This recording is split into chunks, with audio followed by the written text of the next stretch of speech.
On this episode of Carnage, we're building a Volvo.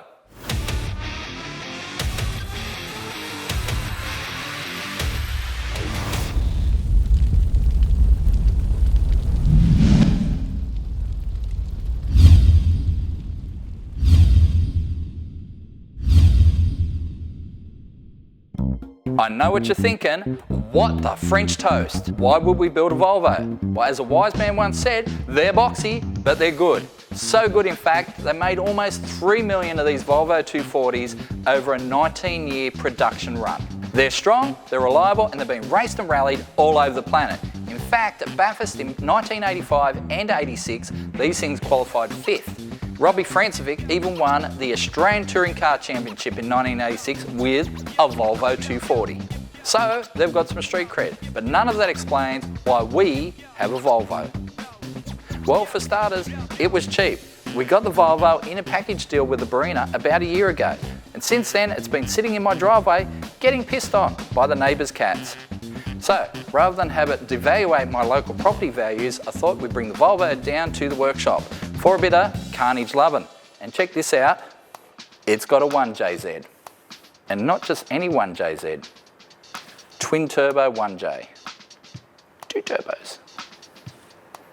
If you don't know what a 1JZ is, or 1J as many people call it, think of it as the little brother to the 2JZ out of the Fast and Furious Supra. And while we're not overnighting parts from Japan, this thing will decimate all once we're done with it. Now, you're probably wondering what the plan is for this car. Well, eventually we hope to make between 550 and 600 rear wheel horsepower, but that's somewhere down the track. At the moment, it doesn't even run. We paid $1,000 for this as an unfinished project. So I'm hoping in less than a week we can have it up and running for less than $2,000. Our Volvo is a 1983 model, which means it came from the factory with a 2.3 litre fuel injected 4-cylinder. They made about 95 kilowatts. This is a 1JZ, twin turbo, non-VVTi engine, so it means it doesn't have the variable cam timing, but it makes 208 kilowatts dead standard. But they reckon change the turbos, up the boost, give them a bit of a tune, and these things are good for 400 kilowatts at the tyres without even opening the motor. That's pretty impressive. So obviously it's all sitting a bit crooked at the moment because yeah, nothing's really bolted in. I mean,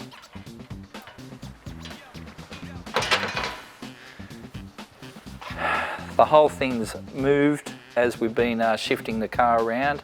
So we're going to have to jack the engine back up, reposition the engine, bolt the engine mounts down properly. Because we didn't pull this apart, we've got no idea where any of this stuff sits, how it's supposed to bolt together, what bolts to use. But there are lots of parts in this thing, so we need to go diving, I think, and see what we've got. Okay, looks like we've got headlights, blinker. Oh, I know there's a blinker out on the front of the car as well. There's our grille, the famous rectangular grille. Spare tyre, sway bar, we'll have to see how that reattaches.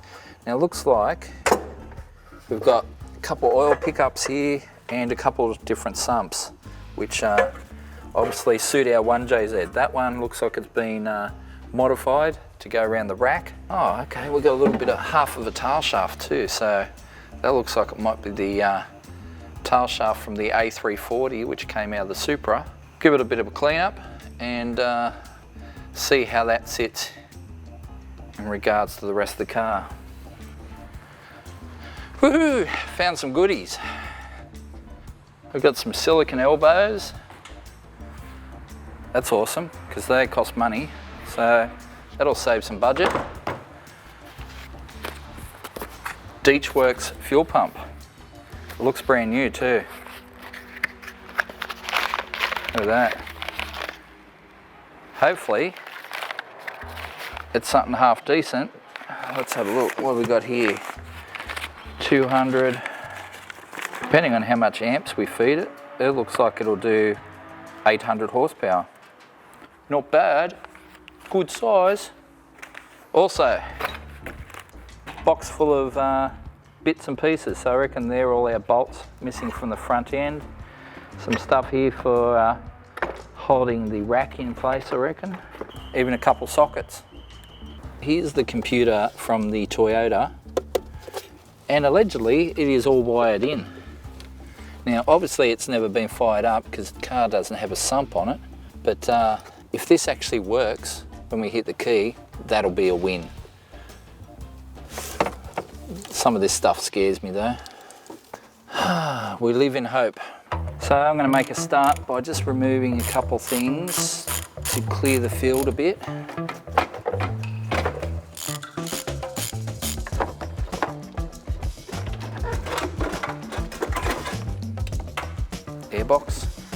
Airbox was connected to that, so there's your inlet for your turbos, and there, that will be your outlet for both the turbos.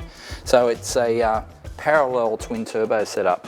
I think at first we'll just fire it up dead standard, then maybe see if we can find some more power with these standard turbos. But you know, eventually we're going to go better exhaust manifold, a big single on it, probably a plenum as well, make some real power. It's going to be glorious.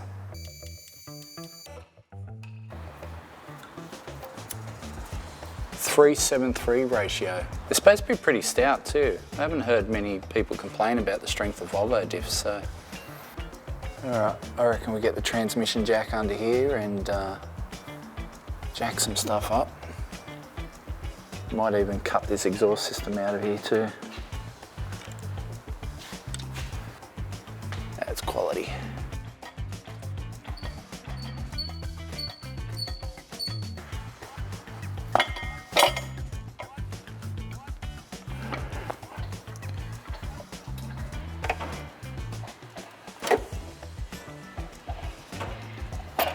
Now, we've been somewhat lucky with this car that half the work's kind of been done because it's an unfinished project, but also means that some of the work hasn't been totally done. So, for example, the engine mounts weren't bolted in properly. They were made, which is yay, but they weren't bolted in properly. So I've pulled them out, cleaned them up, given them a hit in black, and I'm about to bolt them back in. But I also had to find out what thread they were, 10 mil as it turns out, and we didn't have one 10 mil nut in the whole workshop, so had to go buy some 10 mil nuts. So I've got those now.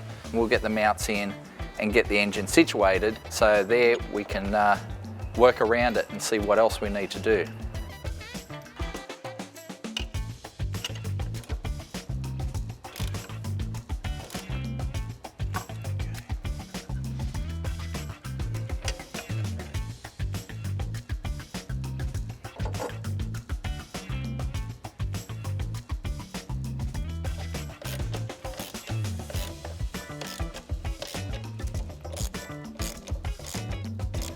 All right, release the weight.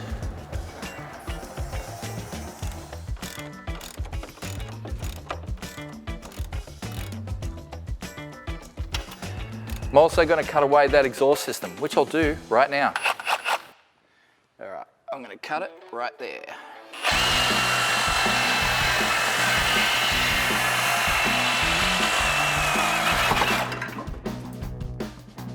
Nice.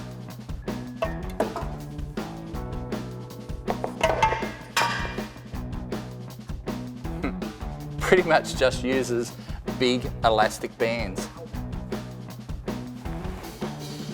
I swear this end looks like it's held in by fencing wire.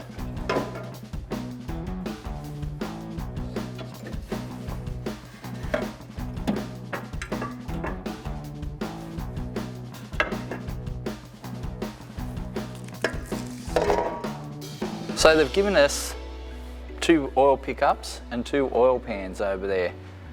I don't know which is which. Let's see what we can see. Okay, so if we go, yeah, I don't think that's right. What about this one? Hey, there we go. Drop that on my toe. So I'll just finger tight that. One on there. Just to position it. So let's have a look at this sump. We're looking at this sump and the way it was modified. Obviously someone's given that a bit of heat and bashed the hell out of it. So it doesn't quite fit. But then I looked at this sump and realized that it's actually a different sump. And it already has that as standard. I kind of do remember Rob saying, Rob's the guy that we bought the car off, saying that he found a sump that actually fit. So I guess we'll try this one. Stud. Oh, look at that. I thought I was going to have to do cutting and welding and all sorts of stuff. So I wonder what that sump is off.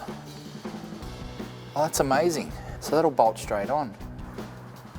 Wow, so that clears quite nicely.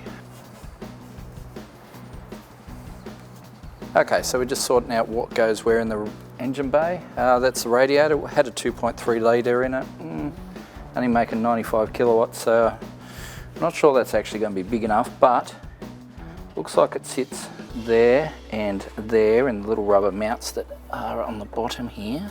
Top radiator hose is close, but it's a bit short, so about 3 inches too short.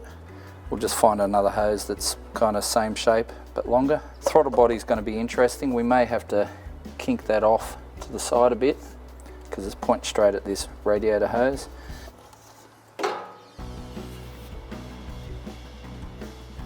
Whap, whap. I reckon what we could do is maybe slice the front off that a bit and put a bend on it. Shouldn't affect anything. I mean, this port, I don't think we'll need that. Yeah, just put a 90 on that. And then maybe we'll come straight down from there to the intercooler. So we're going to buy some parts for our little Volvo project, the Trolvo. Got to get an intercooler, got to get a shifter, a couple other bits and pieces. So down here at Speed Parts in Hallam, go get some gear. Pleasure, as always. Yeah. Going on? Need to get an intercooler. Yes. What size are you chasing? 600 by 300 by 76. Black or silver? Black, please. Black. Anything else? Yeah, you got a Hurst Promatic too. Yeah, I reckon I do.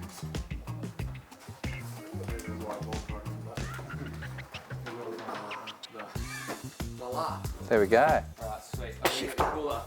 Cool.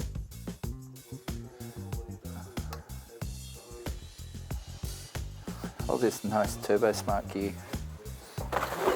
Open it. Yeah, let's have a look. Exciting times. He's got a knife. He's got a knife. Oh. Nice. Does it play a tune? Yeah. We'll get 2 3-inch 45 bends. Any silicon joiners to connect it? Actually, the car came with a whole bunch of silicons. Yeah, sweet. That's for you. Thank you very much. 2, 3, 4. All right, don't need to show them how much it was. Ugh. So much gear.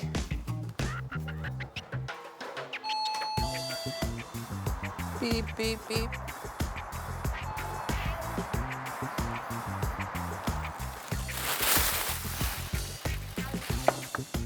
So pretty.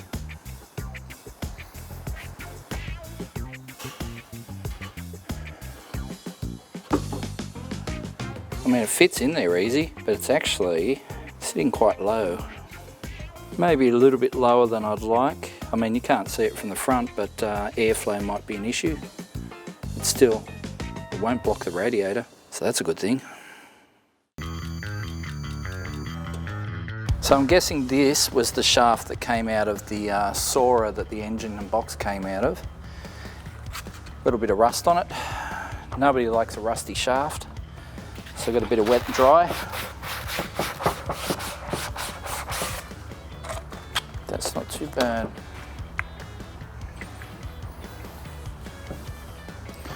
Look at that. Like new-ish.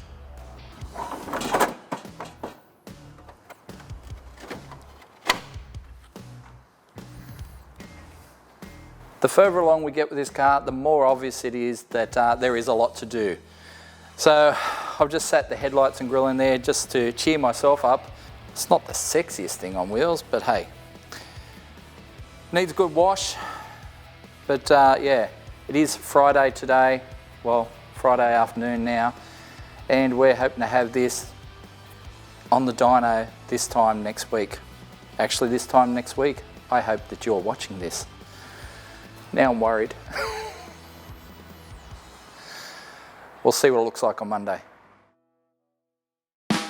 Now the weekend is over, we are back in the Carnage workshop, and mission for this morning is to measure up our tail shaft, make sure that is going to be, well, at least get it ordered so we get it in the car by the end of the week.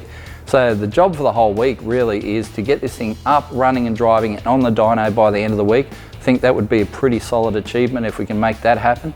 So need to get this tail shaft sorted. Let's go pull out what we got and see what we're working with. So what we're dealing with here is a two-piece tail shaft system. So the rear half goes to this center bearing just here.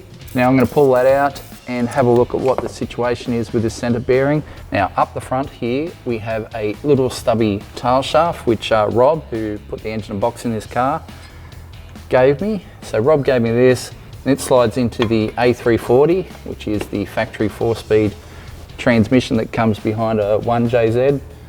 Now I'm going to measure up the distance between there and the center bearing and basically give that to the guys at GJ Drivetrain and see if they can mix and match something to, or even just make a shaft from there to there, and we'll keep the rear half the way it is.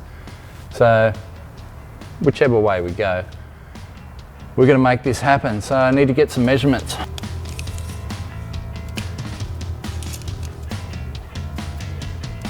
Okay. Now I've got my tail shaft measurements. I'm going to head down to GJ Drivelines, get them to make up the shaft that I need. But before I do that, I'm going to pull out these transmission fittings and work out what threads I need and what fittings I need to get that sorted as well. Might as well knock over a couple jobs while I'm out and about.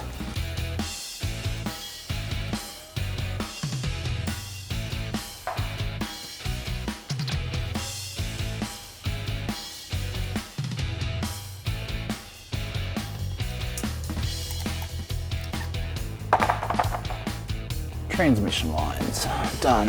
Well, gone anyway. Gone. Now I've just been down the street, done a bit of a shopping trip, been to GJ Drivelines, had a discussion there with Matt about the tail shaft, and we've decided we're going to convert it to a one-piece shaft. So basically, he's going to make us up a custom shaft that just goes from the Volvo diff to that A340 transmission.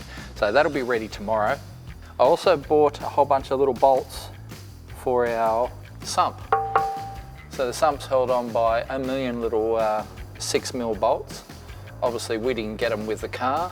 So what I'm going to do is whip the sump off, lay a bead of silicone on that, because apparently they don't use a sump gasket, they just use what they call a chemical seal, which is basically Silastic and a lot of it.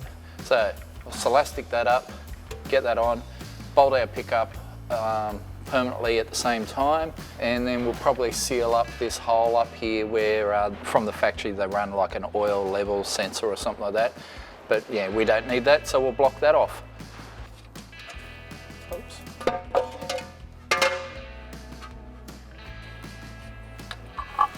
Shit. Now I've just given our pickup tube a bit of a bath, make sure there's no junk in there, and I was looking at bolting it up, and it fits, you know, perfectly right there. But I did notice there's no sort of seal. I did a bit of research on the old interwebs and found it does actually require a seal on that. And so I've just rang the guys at Golby's and they have the seals, so I'm going to get them to send me a seal for that. But yeah, it just means at the moment we can't bolt the sump on. Have to go find something else to do.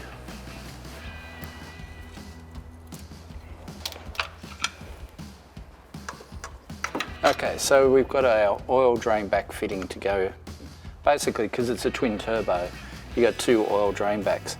So this one goes to the rear turbo, this one goes to the turbo up the front, but because it's not actually sitting flat, I'm guessing this is actually the wrong fitting for this sump. I reckon they have one for, I reckon this is off a mid sump engine, and we've got a front sump setup, so this actually sits wrong, and that's pointing in the wrong direction.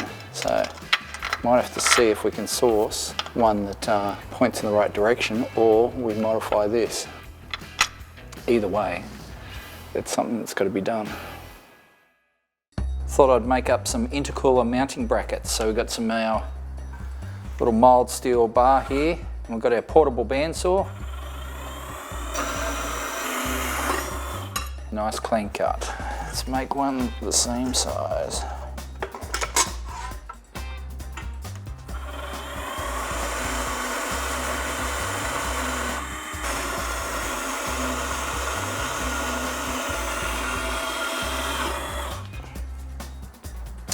Nice and clean. So we've cut our 2 pieces of bar, and I've marked where the first bend's going to be. Now Hare and Forbes have sent us obviously this amazing press, but there's also this little attachment that we whack in there and bend our pieces of steel nice and easily. So no more whacking things in a vise and just hitting them with a hammer. All civilised like. Slides in the press. Look at that, easy as you like.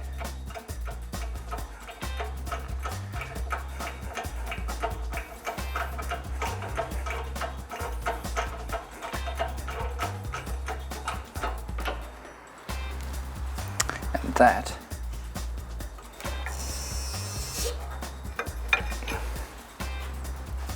is a perfect 90-degree bend. Beautiful.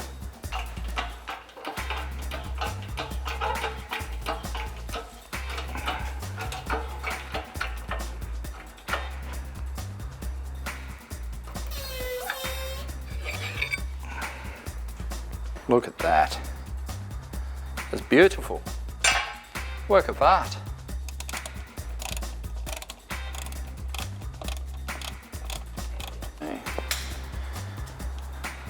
We don't need no stinking pollution gear.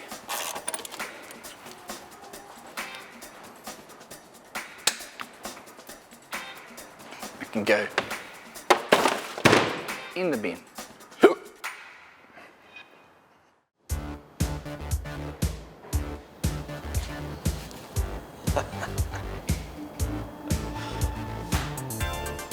Wow, I just wish we had a CD player. We could crank some of this up. This has to stay with the car, I think. Yeah. That's not going in the bin. No, it's definitely not for the bin. Oh, a hat. Oh, awesome. Beauty. Nice. Now, Super Pro, so it's not actually garbage. that's going straight to the pool room. I hope that hat's not going with it. The hat's going in the bin. So we're back in the workshop and it is freezing cold. So today we're hopefully getting a few deliveries. So should be getting our shift linkages from MV Automatics. We're definitely getting a tail shaft from GJ Drivelines, and we've got some bits coming from Quick Bits to do our hoses for our transmission cooler and that sort of thing. But I've also got to mount the intercooler today as well. And also Kian is hopefully going to be hooking into the interior, removing the shifter and getting things ready for our Hearst Promatic to go in there, so we can get that all hooked up. It's going to be a busy day. I wonder what this caution sticker's for. So it just says Volvo. It's like caution, if you crash into this, your car will be written off immediately and this will be fine. Or it's just a door jam. There's nothing that I want you to crush your fingers. Or, and the Swedish are more sensible than that. Come on. So what I'm going to do is finish up on these intercooler brackets, get them in. There-ish.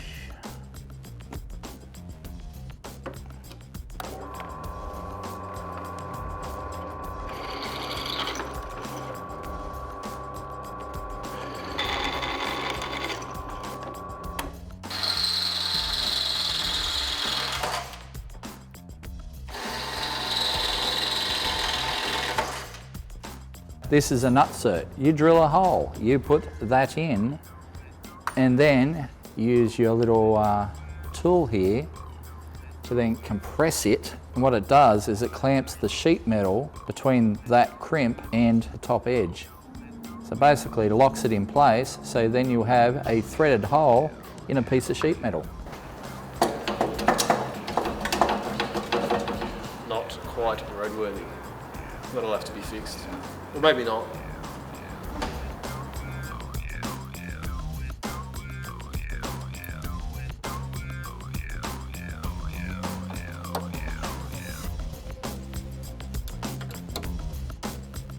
Beautiful.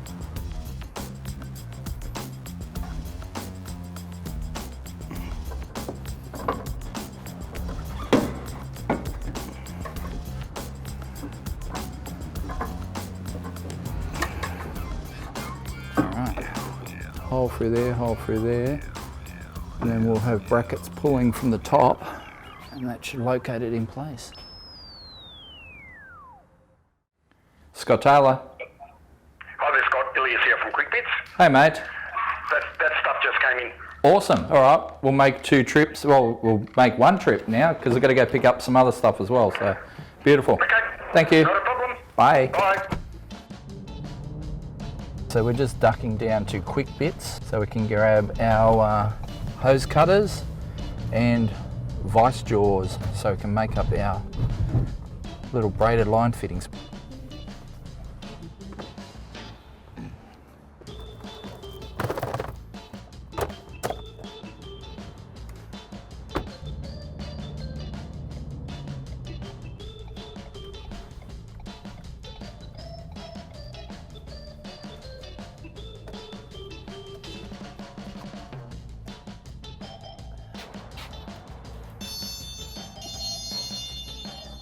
Cool, so 1 piece. So Volvo flange, Yep, Toyota front. there we go. That'll last a long time. Yeah, cool. Cool. Got some money. Thank you.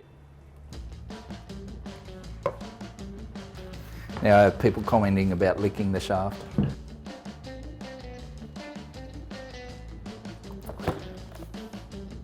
New catalogue.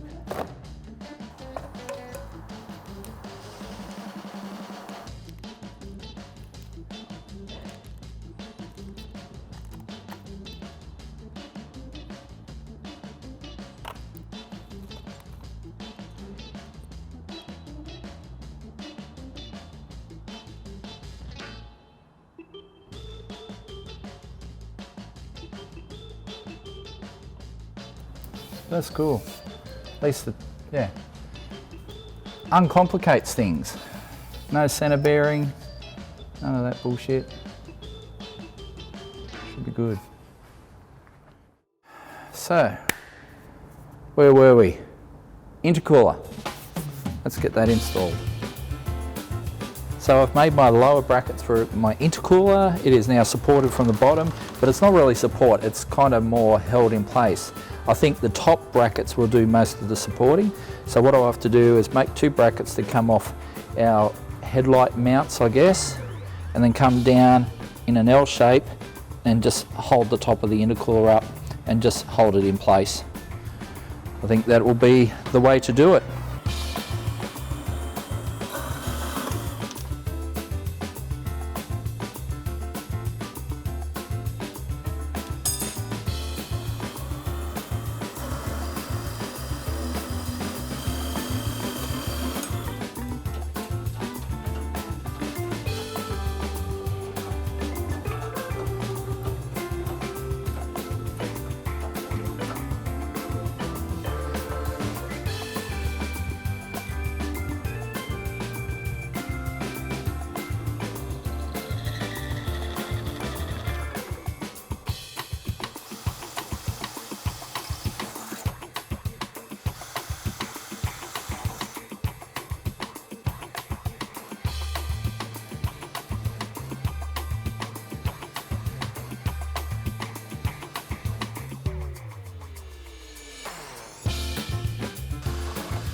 There's no screws I can feel.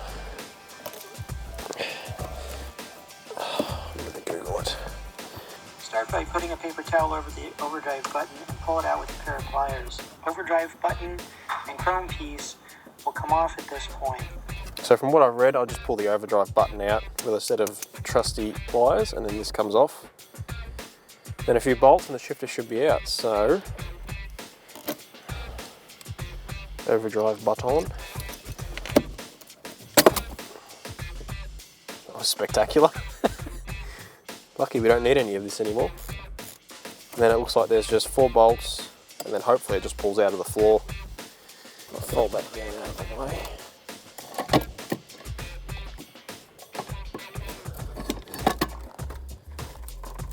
So this is obviously our nice new shiny Hurst shifter for speed parts. So there's a little bit of an issue trying to get it to sit here, okay. particularly with the handbrake, which is just here as you can see. But the main issue is the box that wants to go around it. So I think typically it's mounted this way. It doesn't really matter too much. But either way, as you can see, handbrake clearancing problem. Well, we don't really need a stereo, so I reckon what we do is we'll get rid of the stereo because we don't. What is that? I think it's a bit of 2x4 covered in gaffer tape. So, I reckon you're right. so we'll get rid of that. Start off by cutting the bottom of this section out just to get this to sit up. Yeah, notch out the bottom of the stereo, lose the stereo, push that forward as far as it can be. Then hopefully if we lose this front section of the shifter up under the dash, that will allow us to bolt that to whatever flat surface we create there.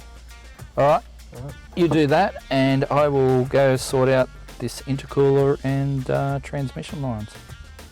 First things first, remove this, what looks to be a bit of 2x4 wrapped in gaffer tape.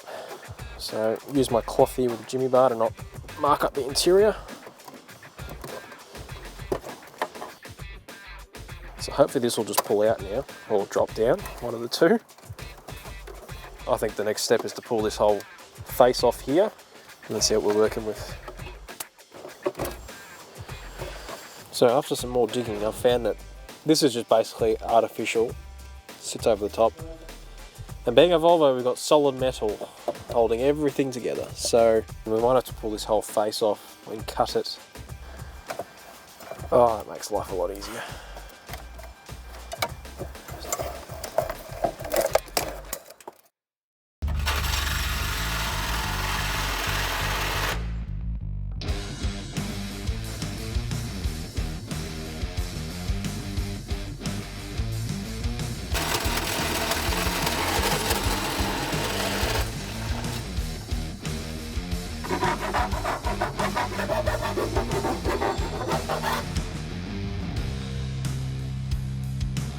So that goes there. It's going to hit against the radiator hose and that's no good for nobody. Realistically, we need to cut that back to there, 45 it off there, and then come down and then 90 into the intercooler. That's kind of in line with the intercooler, but just needs to well, that needs to be a bit longer. So someone's cut that off. So if that was that long, that would go onto the intercooler, basically poke up to that hole. So this is the radio surround, the final bit. It's upside down at the moment, so this is usually at the bottom. So I'll cut this off here and here. That way I can retain these two mounting holes. And then if it still doesn't fit, we'll cut this section out, which would usually be on top.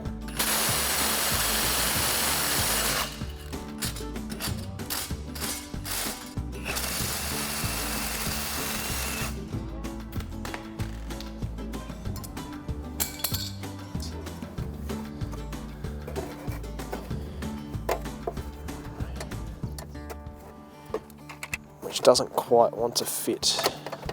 What's in that bit that you're pointing at? I don't remember. I think it's just... Where's the mice around? Is it just a blank panel? So that's... Yeah, it is. Okay, cool. No worries then, I'll cut that out. I reckon just cut That's it just an out. yeah. ashtray. Oh, ashtray, we don't need an ashtray.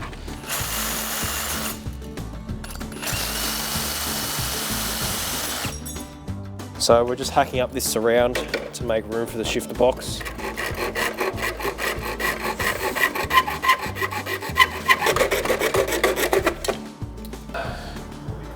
That'll work.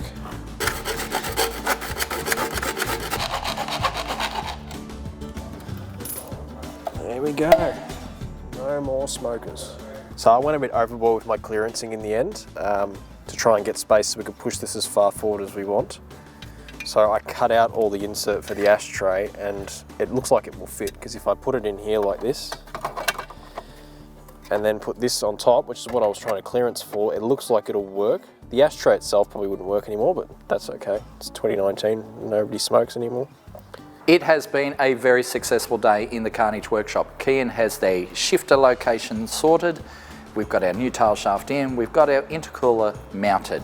Now we know where our intercooler piping is going to go. We've got our holes for our inner guard, so that's all pretty much sorted. But what is becoming very clear is this video is going to be much longer than we intended. We were going to be sort of start to finish on the dyno in one video, but it is much bigger than that. And you guys want more videos more often, so we're going to have to split this into 2 parts. So the aim for us is still to have this thing running on the dyno by Friday, but who knows? We don't even know if that engine's any good. We're going to see what we can do. But you will see it all next time, maybe even next week on Carnage.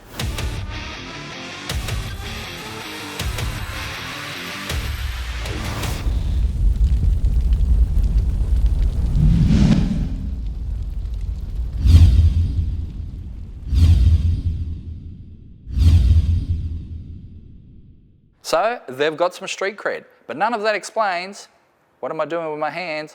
Don't know.